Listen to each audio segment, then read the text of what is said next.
പ്രാർത്ഥനയിൽ ഈ 3 കാര്യം ശ്രദ്ധിക്കണം. ഞാൻ ഇന്നത്തെ ജ്യോതിഷ വിഷയത്തിൽ പറയുന്ന കാര്യമാണ്. പ്രാർത്ഥനയിൽ ഈ 3 കാര്യം ശ്രദ്ധിക്കണം. ഏത് 3 കാര്യം? അതാണ് ഞാൻ ഇവിടെ പറയാൻ പോകുന്നത്. നമ്മൾ പ്രാർത്ഥന നടത്തും. എന്തിനാ പ്രാർത്ഥിക്കുന്നത്? ദൈവമേ, നമുക്ക് സർവൈശ്വര്യങ്ങൾ ഉണ്ടാകണേ, അല്ലെങ്കിൽ എൻ്റെ കഷ്ടപ്പാടുകളും ദുരിതങ്ങളും മാറ്റിത്തരണേ, എൻ്റെ കഷ്ടപ്പാടുകളും ദുരിതങ്ങളും മാറ്റിത്തരണേ ദൈവമേ, അല്ലെങ്കിൽ എൻ്റെ ശത്രുദോഷങ്ങൾ മാറ്റിത്തരണേ ദൈവമേ, എനിക്ക് ഈശ്വരപ്രീതി കിട്ടണേ ദൈവമേ, എൻ്റെ സന്താനങ്ങൾക്ക് ഗുണങ്ങൾ ഉണ്ടാകണേ ദൈവമേ, എൻ്റെ കുടുംബത്തിന് സൗഭാഗ്യങ്ങൾ ഉണ്ടാകണേ ദൈവമേ. ഇതൊക്കെയല്ലേ നമ്മൾ പ്രാർത്ഥിക്കുന്നത്. അല്ലെങ്കിൽ എൻ്റെ രോഗാദി ദുരിതങ്ങൾ മാറണേ, എൻ്റെ രോഗാദി ദുരിതങ്ങൾ മാറ്റിത്തരണേ ഭഗവാനെ എന്നൊക്കെയാണല്ലോ നമ്മൾ ഈ പ്രാർത്ഥന ചൊല്ലുന്നത്, ഇല്ലേ? അപ്പൊ നമ്മുടെ കുടുംബക്ഷേമ ഐശ്വര്യത്തിനും രോഗാദി ദുരിതങ്ങൾ തീരുന്നതിനും വേണ്ടിയാണ് നമ്മ പ്രാർത്ഥനകൾ ചൊല്ലുന്നത്, ഇല്ലേ? അല്ലാതെ വെറുതെ ഇരുന്ന് ആരെങ്കിലും പ്രാർത്ഥന ചൊല്ലുവോ? ചൊല്ലുന്നവരുണ്ടാകാം. എന്നാൽ കഷ്ടപ്പാടും ദുരിതങ്ങളും മാറ്റി നമ്മുടെ രോഗാദി ദുരിതങ്ങൾ മാറ്റിത്തരുന്നതിന് വേണ്ടിയാണ് ഭൂരിപക്ഷം പേരും പ്രാർത്ഥന ചൊല്ലുന്നത്, ഇല്ലേ? അപ്പൊ പ്രാർത്ഥനയ്ക്ക് ഫലമുണ്ട്. അപ്പൊ പ്രാർത്ഥിച്ചാൽ തീർച്ചയായിട്ടും ഫലം കിട്ടും. നമ്മൾ ഏത് വഴിപാട് നടത്തുന്നതിനെക്കാട്ടും ഏറ്റവും കൂടുതൽ നമുക്ക് ഗുണം തരുന്നത് നമ്മുടെ പ്രാർത്ഥനയാണ്. പ്രാർത്ഥനയോളം വലിയൊരു വഴിപാട് മറ്റൊന്നുമില്ല. പ്രാർത്ഥനയോളം വലിയൊരു വഴിപാട് വേറെ ഒന്നുമില്ല. നിങ്ങൾ സ്വയം ആത്മസമർപ്പണം ചെയ്ത് പ്രാർത്ഥിച്ചാൽ ഏത് ദേവന്റെ ആണെങ്കിലും ഏത് ദേവിയുടെ ആണെങ്കിലും ആ പ്രീതി നമ്മൾക്ക് കിട്ടും. തീർച്ചയാണ്, ആ കാര്യത്തിൽ ഒരു സംശയവുമില്ല. അപ്പം നമ്മൾ എന്ത് പ്രാർത്ഥന ചൊല്ലിയാലും വേണ്ടില്ല, അത് ചൊല്ലേണ്ട വിധത്തിൽ ചൊല്ലണം, ഇല്ലേ? എന്ത് പ്രാർത്ഥന വേണമെങ്കിലും ചൊല്ലാം. എന്ത് പ്രാർത്ഥന വേണമെങ്കിലും നമുക്ക് ചൊല്ലാമല്ലോ. ആ പ്രാർത്ഥന വെറുതെ ഇങ്ങനെ പ്രാർത്ഥന ചൊല്ലിയുണ്ട്, വെറുതെ വഴിയോ പോകുമ്പോൾ പ്രാർത്ഥിച്ചുകൊണ്ട് പോയിട്ട് വല്ല കാര്യമുണ്ട്? ഇല്ലല്ലോ. അല്ലെങ്കിൽ എന്തെങ്കിലും വെറുതെ ഇരിക്കുമ്പോൾ ഇരുന്ന് പ്രാർത്ഥിച്ചിട്ട് എന്താക്കണം? ഒരു ഫലവുമില്ല. അപ്പൊ പ്രാർത്ഥിക്കേണ്ട വിധത്തിൽ പ്രാർത്ഥിച്ചാലോ അതിന്റെ ഫലം കിട്ടുള്ളൂ. ഞാൻ നേരത്തെ പറഞ്ഞില്ലേ, രോഗം മാറുന്നതിന് മരുന്ന് കഴിക്കണ്ടേ എന്ന് പറഞ്ഞ പോലെ ഈ മരുന്ന് വല്ലപ്പോഴൊക്കെ കഴിച്ച് തോന്നും പോലെ കഴിക്കാൻ പറ്റുമോ? തോന്നും പോലെ കഴിച്ചാൽ രോഗം മാറുമോ? ഇല്ലാത്ത രോഗങ്ങൾ ഉണ്ടാവും, ഇല്ലേ? മരുന്ന് തോന്നും പോലെ കഴിച്ചാൽ ഇല്ലാത്ത രോഗങ്ങൾ ചിലപ്പോൾ ഉണ്ടായിരുന്നു വരും. അപ്പൊ അതിനൊരു ക്രമീകരണമുണ്ട്. മരുന്നാണെങ്കിലും ശരീരത്തിലെ രോഗങ്ങൾ മാറാൻ മരുന്ന് കഴിക്കുന്നതിന് ഒരു ക്രമീകരണങ്ങളുണ്ട്. അതേപോലെ തന്നെയാണ് ഒരു പ്രീതി കിട്ടാൻ വേണ്ടി ഈശ്വര പ്രാർത്ഥന നടത്തുമ്പോഴും ചില ക്രമീകരണങ്ങൾ അതിൽ നമ്മൾ നടത്തണം. ചില സമയങ്ങളുണ്ട്, ആ സമയങ്ങളും അതേപോലെയുള്ള ക്രമീകരണങ്ങളും നമ്മൾ നടത്തിയാൽ തീർച്ചയായിട്ടും അതിന് ഫലമുണ്ടാവും.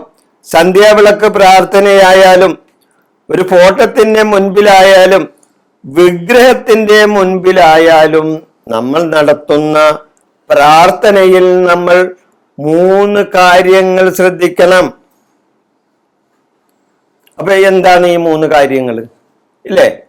ഈ 3 കാര്യങ്ങൾ എന്താണ്?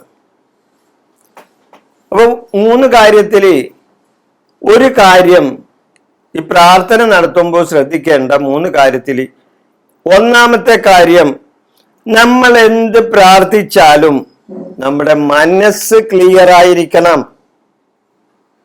മനസ്സ് ക്ലിയർ ആയിരിക്കണം, അതായത് മനഃശുദ്ധി വേണം. അയൽവക്കക്കാരനെ എന്തെങ്കിലും പാര വെച്ചുകൊണ്ട് വന്നിരുന്ന് പ്രാർത്ഥിച്ചിട്ട് വല്ല കാര്യമുണ്ടോ? മനസ്സ് ക്ലിയർ ആവോ? ഇല്ലല്ല. വേറെ ആരോടെങ്കിലും തല്ലി പിടിച്ചു വന്നുകൊണ്ടും ഇരുന്ന് പ്രാർത്ഥിച്ചാൽ മനസ്സിന് ശുദ്ധി കിട്ടുമോ?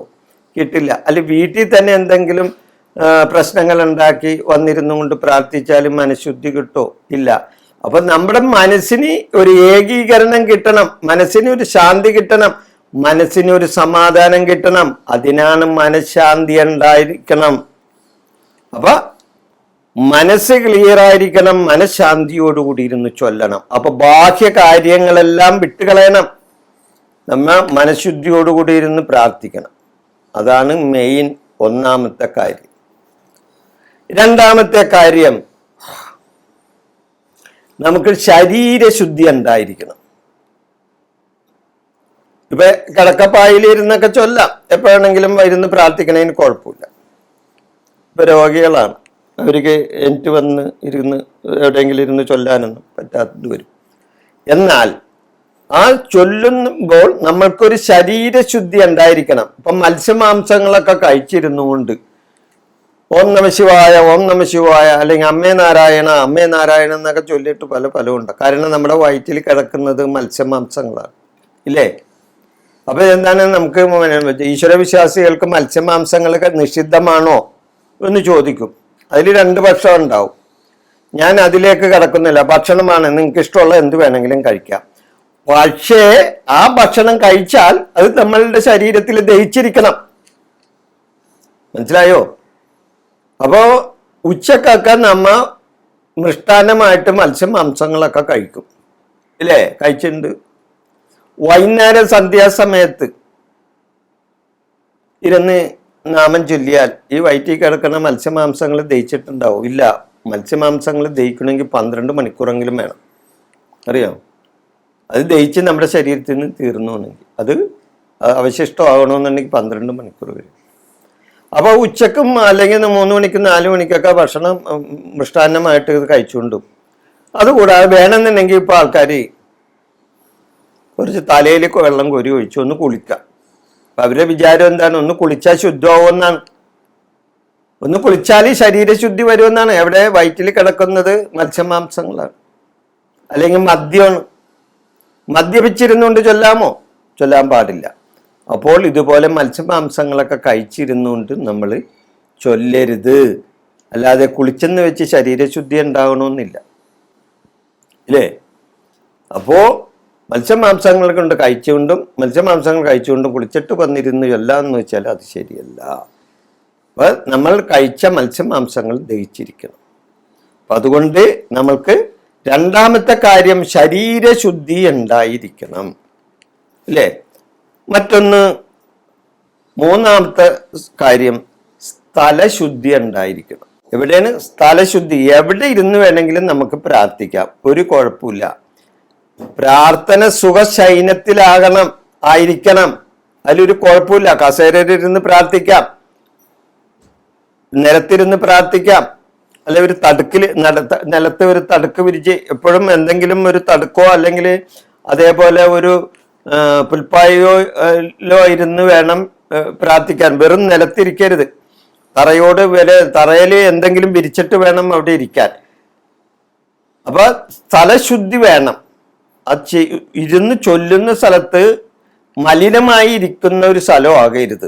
അതായത് നല്ല ശുദ്ധിയുള്ള ഒരു സ്ഥലം, ആ സ്ഥലശുദ്ധിയുള്ള സ്ഥലത്തിരുന്ന് പ്രാർത്ഥന ചൊല്ലാം. അപ്പൊ എന്തൊക്കെയാണ്? ഒന്ന് മനഃശുദ്ധി, ഒന്ന് ശരീരശുദ്ധി, ഒന്ന് സ്ഥലശുദ്ധി. ഈ 3 കാര്യങ്ങൾ പ്രാർത്ഥനയിൽ നമ്മൾ ഉൾപ്പെടുത്തണം. ഇത് പ്രത്യേകം ശ്രദ്ധിക്കേണ്ട കാര്യമാണ്. ഇതില്ലാതെ പ്രാർത്ഥന ചൊല്ലിയാൽ ആ പ്രാർത്ഥന ഫലിച്ചില്ല എന്ന് വരും.